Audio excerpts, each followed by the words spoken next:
જાગો જાગો ખેડૂતો જાગો જાગો ખેડૂતો જાગો ખેડૂતો આળસ કરશો તો ઓરાઈ જશો અને પાંદડીની જેમ પતી જશો. ખેડૂતની ખાનદાની ખેતી ખેડૂત અને ગામડાની આબરૂનો સવાલ છે.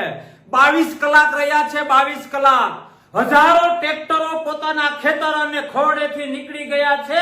તમે પણ નીકળી જાઓ. આવતીકાલ એટલે કે 15 જૂન સવારે 10 વાગે હજારો અને લાખોની સંખ્યામાં આપણે શાંતિપુરા સર્કલ અમદાવાદ મળવાનું છે. આ સાંઢરૂપી સરકાર, આ સાંઢરૂપી હડકાઈ થયેલી સરકારને નાથવા માટે એક ખેડૂતને પોકાર છે કે આવો, જે જમીનો ઉપર અન્યાય થયા છે. ખેતી આપણી માં છે અને આપણી માની છાતી ઉપર જે અન્યાય રૂપે આ સરકારના કહેવાથી કંપનીઓએ થાંભલા ઉભા કર્યા છે, એ અન્યાયનો સામનો કરવા માટે, ખેડૂતની ખાનદાનીનો ખંખારો ખાવા માટે દરેક ખેડૂતે, દરેક ખેડૂત પ્રેમીએ, દરેક પીડિતે આવતીકાલ 15 જૂન સવારે 10 વાગે શાંતિગ્રામ સર્કલે એક થવાનું છે.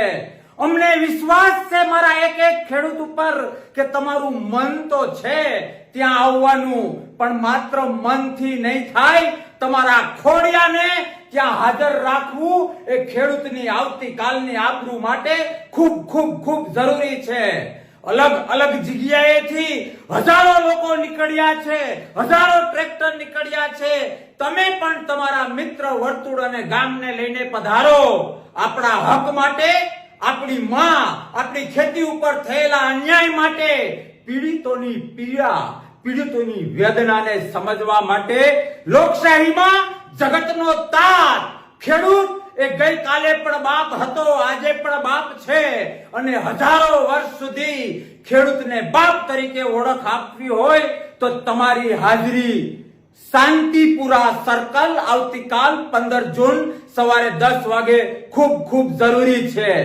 આપણા બાળકોના ભવિષ્ય માટે, આપણી આવતીકાલની ખેતી માટે, આપણી આવતીકાલની તેજસ્વી લોકશાહી માટે, સરમુખત્યારોને નાથવા માટે અને લોકશાહીના પૂજારી બનવા માટે તમારા, મારા, આપણા સૌના ખોડિયા, આપણા ટ્રેક્ટરો ત્યાં હાજર રહેવા ખૂબ ખૂબ જરૂરી છે.